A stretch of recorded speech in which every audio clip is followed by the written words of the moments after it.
آیت الله بهاءالدینی که در بین علما شهره به عرفان و اخلاق است و مقام معنوی او بر خواص پوشیده نیست، سالها قبل از انتخاب آیت الله خامنه‌ای به عنوان رهبر انقلاب پیشگویی مهمی را می‌کنند.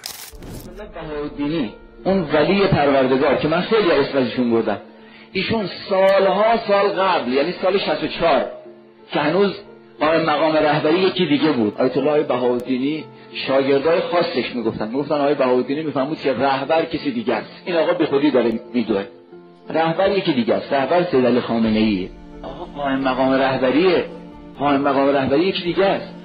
چون میگفت خیلی خود زور میزنن، شیعه صاحب داره. ببینید ولی خدا رو چی حرف میزنه آقای بهاءالدینی، میفهمود شیعه که بی صاحب نیست که.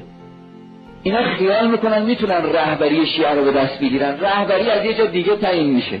امام رحلت کرد، اونی که قائم مقام رهبری بود کنار گذاشته شد، رهبری افتاد دست آقا معظم رهبری. شاگرداش میگفتن ما با ناباوری و تعجب دیدیم هر چی آقای بهاءالدینی فرموده بود شد. رفتیم خدمت ایشون گفتیم آقا هر چی شما فرمودید شد.